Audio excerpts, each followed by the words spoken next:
Louis Dion-Marcil, and he'll be talking about exploiting caching servers. Please welcome him to the stage.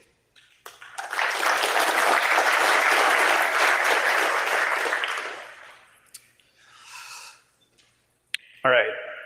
So hi, everyone. Welcome to Black Hat, and thanks for attending this talk. So the title of this talk is Edge-Side Include Injection, Abusing Caching Servers into Server-Side Request Forgery and Transparent Session Hijacking. So that's a pretty long title. It's meant to mention some of the many things that you can do with edge-side includes, especially when you're injecting it. So for the rest of this talk, I'll be referring to ESI when I mean edge-side includes, because it's much more convenient. So during this talk, we'll be talking about ESI and the problem that it was created to solve. We'll talk about the problem that it created and how we can abuse that. And then we'll talk mitigation and migration. So my name is Louis Dion-Marcil. I work at GoSecure in Montreal. And this is where we initially discovered ESI. So to give a bit more context, ESI is basically a new class of attacks, which is targeting ESI-enabled caching servers. So we discovered this vulnerability or this class of attacks on site at a client. So it's actually my colleague, Laurent Desaulniers, who was doing a caching server configuration review for one of our largest clients, basically a large ISP back in Montreal. And they wanted a security overview of their caching efforts. So basically every edge server on their infrastructure, they wanted us to look at the configuration. And we kept seeing references to edge-side includes. Now, all of our team is pretty experienced with web app and testing and security stuff, and no one's ever heard about that. So we started looking about what is ESI. And we found the first and last, so the initial and last specification for ESI, which dates from 2001, which is 17 years ago. And every single vendor that we analyzed had always some weird screenshots predating from when I wasn't even in high school when someone made this. So you have word art and documentation, so we had a pretty bad feeling because I don't know if you were doing web development 20 years ago, but security was the least of everyone's concern. So let's describe ESI before talking about exploiting it. So to do a brief overview, let's look at a very primitive web page example. So you have a weather website. Now, to the end user, this is a single HTTP response. There's nothing to it. But to the ESI-enabled engine, this might be multiple fragments. Now, these fragments are there for one reason only, which is you're able, when you use ESI, to invalidate individual elements of your web page. So here, for example, the website has a graphical interface. So you have the labels, but when you think about it, these labels don't have to be invalidated. They're not likely to change anytime soon, whereas the actual forecast data might change within the hour. So using ESI, you're able to invalidate the cache entry for subsets of a web page. Now, of course, if you leverage ESI properly, you're going to have a major increase in performance, and of course, you have malleability to caching. So it's pretty good technology. However, there has to be a way for the application server to tell the caching server where individual fragments begin and where they end. And this is done through fragment markers. So fragment markers are basically XML tags which are prefixed with ESI. Now, as you can see in the middle of the slide, you have a simple ESI tag. So your action would go after the colon, and then you sometimes have attributes shown in the mix. These tags are in the HTTP response, meaning that they're going to be parsed by the ESI engine that is sitting on the caching server when this response goes through the server. So your HTTP surrogate, which is your ESI engine, it could be a load balancer, a proxy, or any cache server, will often require that you send specific HTTP headers to say, hey, I have ESI tags, please parse them. However, we found that if your website is leveraging ESI, then it's probably enabled everywhere, so injection is pretty easy. So we'll see two features before talking about exploitation, just because it's a bit obscure right now. So the first one is ESI includes. ESI includes, here you have a very brief example. So you have two pages sitting on two different servers. So you have page1.html and then page2.html. You can see in page 1, you have an ESI include pointing to page2.html. Now here, two things can happen. You can have a cache miss, or you can have a cache hit. So if page 2 is already known to the ESI engine, it's just going to replace it as is by filling the blank. So it's going to remove the ESI include tag, and it's going to replace it with the entry of the cache entry for page 2. If it's a cache miss, meaning the content of page 2 is invalid, or if the caching server has never seen that file, it's going to request this file. it's gonna do a GET request on /API/page2.html. So when you request page 1, either way, you're gonna have the content of page 2 in the HTTP response. Now, to illustrate how this works, let's look at a very brief diagram. So you have your clients, your load balancers, and your application servers. So your clients is going to send 1.html, and the caching server, since we're looking at a cache miss, is going to send the request upstream. Now, the application server is going to respond with an ESI tag in the HTTP response. The application server, since ESI tags are in the HTTP response, the load balancer knows to parse them, and the side request for page 2 is sent to the API server. Now, API responds. Now, step 5 and 3 can be concatenated together before sending it back to the client. So this is ESI includes. Now, let's look at our second features before delving into exploitation. You have ESI variables. So ESI variables are also pretty easy to understand. They're basically attribute-less ESI tags, which will allow you to expand information about the current metadata of the HTTP transaction. So you usually have these sort of variables. We have access to the HTTP user agent, the query string, the cookies. And basically, this is going to give you access to all of the metadata in order to take decisions on your caching efforts. So for example, if you have a cookie for which the name is language and its value is French, then you should probably do an ESI include of the French logo of your organization. So that's just a very brief example. So with this knowledge, we can start seeing where the vulnerabilities lie. So we know two things right now. We know that ESI tags are sent by the application server. We also know that they're sent through the HTTP surrogate, and that this surrogate is going to parse those. And this leaves us with a very interesting and dangerous question, which is how can the ESI engine tell which tags are legitimate and which tags are being injected by a malicious user, just like cross-site scripting? And that's a problem. It can't. And that's a pretty big design flaw. So if you think about ESI injection, this snippet is vulnerable to it because everything that is in the cdegit parameter gets added to the HTTP response. So if someone puts ESI variables pointing to the HTTP cookie session ID, well, the HTTP surrogate is going to look at this and expand it, and you're going to get that answer back. So that's pretty dangerous considering that PHP session ID, if you've done any PHP, is an HTTP-only cookie, meaning you can probably do session theft. So to do that, we'll look at our first ESI implementation, Apache Traffic Server. So I looked at Apache Traffic Server for two reasons. First of all, because it's used by high-profile organizations, so that's always a plus. So I know for a fact that Yahoo uses it, and Shodan also talked about Apple and Comcast. That's yet to be confirmed. So I looked also at ATS for another reason, which is they added all of the ESI specification and they added bonus features. Some are very interesting, and one of the feature is cookie whitelisting, which might sound like a great idea because if you have ESI injection, you can't just refer to the PHP session ID. It's going to return nothing. However, by looking at the documentation, you also see that there's a new variable called HTTP header, which allows you to refer to the HTTP header cookie, meaning that you can effectively bypass the cookie whitelisting altogether. So that's a pretty big oversight. So that was reported and fixed 2 months ago, and it basically allows you to do ESI injection leveraging cookie, basically stealing cookies. So for that, let's do a proof of concept with Apache Traffic Server. So I built the following payload. However, you can use multiple payloads, they're all going to work. So I built an image tag that is pointing to my attacker-enabled server, so evil.local, for which the file name that is going to be requested by the victim's browser is an ESI tag. This tag, of course, is basically going to reference to the victim's cookies. Now, once this tag is sent by the application server to the traffic server is going to expand it to the user's session cookie, and so the browser is going to request this file, thinking an image is sitting there. So let's look at our first demonstration. So I built a video because it's much safer.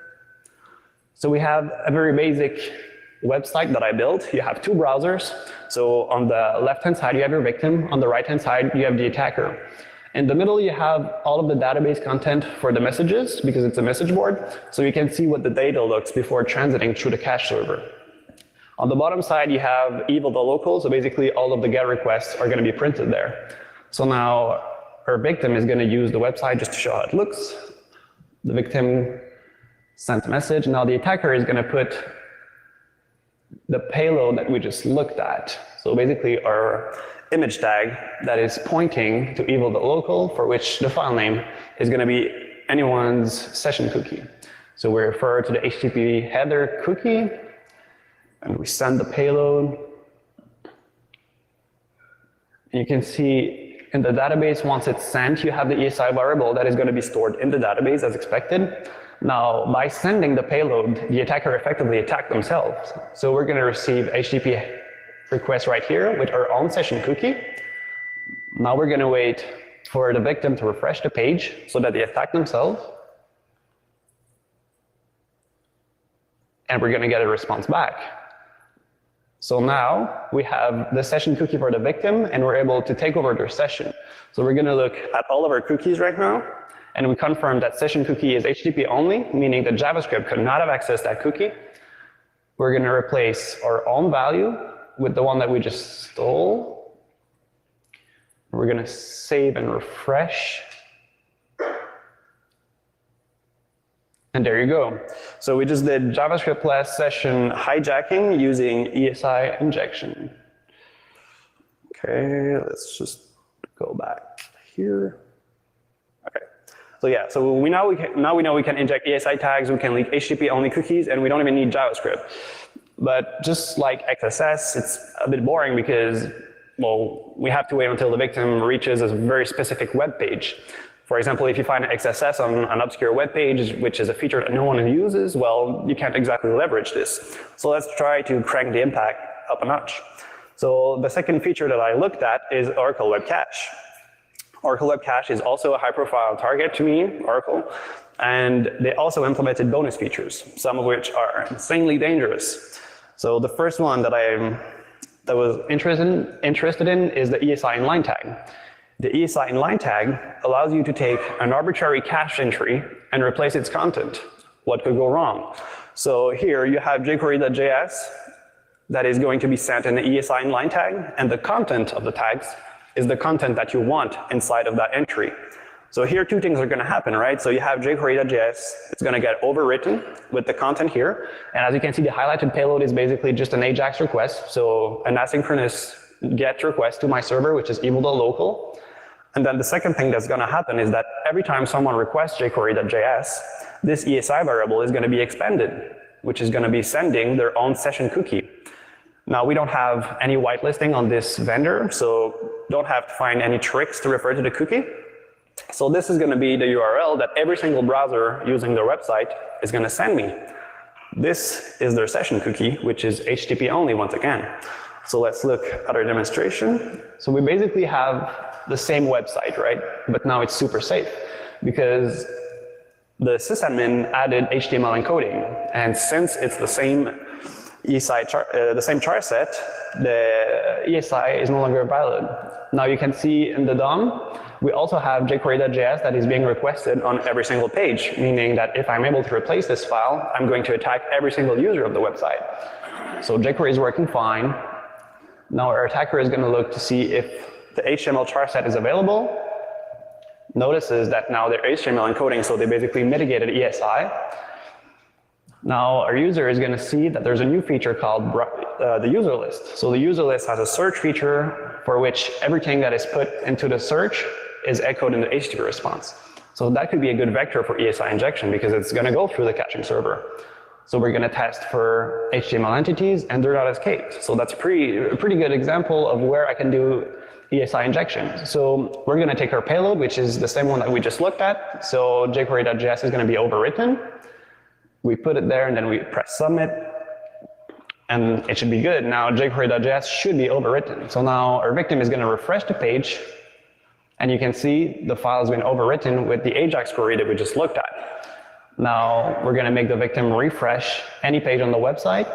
jQuery.js has now changed, so the cache is invalidated, so the user is going to request the file, and we obtain their cookie.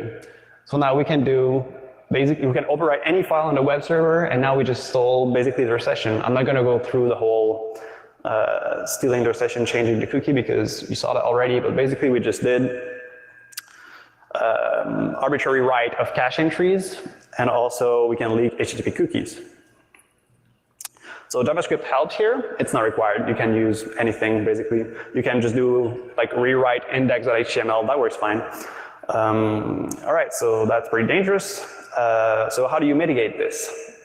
So if you're using mod security, which you're probably already using, some of you, be sure to have the core rule set from OWASP. So this is going to leverage basically mod security in order to escape HTML. So any HTML tag is going to be escaped. And since it's the same char set as ESI, well, you're good. However, you also have to do proactive escaping. When you think about it, a JSON response has no real reason to have their HTML encoded or escaped because the browser already knows through the content type not to evaluate it. But I'm not attacking web servers. I'm not attacking clients. I mean, I'm attacking caching servers. So I'm able to put ESI tags in there, and some ESI implementations will let me do that. Now here, of course, I have a small problem, meaning I have invalid ESI tags because double quotes, right? However, ESI implementations have very flexible syntax. So for example, Apache Traffic Server will allow me to just drop the double quotes, and it's just fine. So you can do server-side request forgery, right? So here's a fictive REST API. So you have API/me, for which my full name as a response is Louis Diomarcil. Now I can change that value for an ESI include tag without double quotes, and that server is going to send it back in the response. Now, since there's an ESI engine sitting on top of that, it's going to go fetch this file for me because it thinks the web cache is being instructed to query this file. So I changed the content type to HTML just to better illustrate how that works. So you have the green area, which is basically the JSON payload, and then the reddish area is the ESI include, for which we use to do server-side request forgery. So to reuse the same graphic, this is basically what happened, right? So we have /me, for which we had a response with an ESI tag in there. The caching server saw that and requested server status on a different server. We got the response back. Step 5 and 3 get concatenated and sent to the user. Now you have to keep in mind that most ESI engines will only do ESI request for preemptively whitelisted hosts, meaning that when you configure ESI, you're going to have to say, I'm allowed to do ESI includes of XYZ server. So if you're not requesting XYZ, you're not going to get anything back. However, a lot of them are also going to allow you to just do ESI include of basically anything, such as Squid and language-specific implementations like Node.js implementations of ESI. So to perform manual detection, someone on Twitter called Alex Birsan came up with a pretty smart solution. So he's leveraging ESI comments. So if you send to ESI payload, which is a ESI comment, and it gets removed, that's a pretty big indication that you're dealing with ESI. If you want to really confirm that it's an actual ESI server, you can do the same thing, but instead of ESI, put something else. Foobar, doesn't matter. If this does come back, then you're probably messing with an ESI server and you should start fingerprinting it. If you don't want to mess with manual detection, you can use either of these 3 tools. I know for a fact that Burp, ActiveScan++, and the Upload Scanner are going to use this heuristic. Akinetics, however, I don't know how they find ESI. I just know that they claim that they do.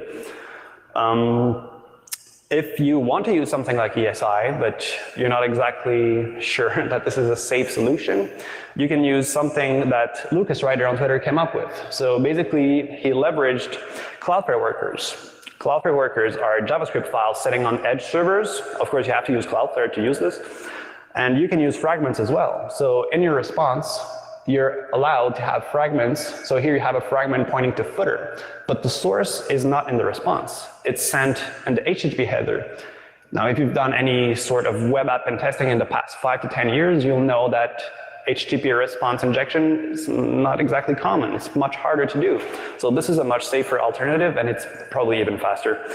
So modern ESI, I would call this a modern ESI implementation, and it's just a whole lot safer. Like, you can't inject variables that leaks your cookies. So basically, this is a brief introduction to what ESI is. Obviously, there's still a lot of research to be done on the topic.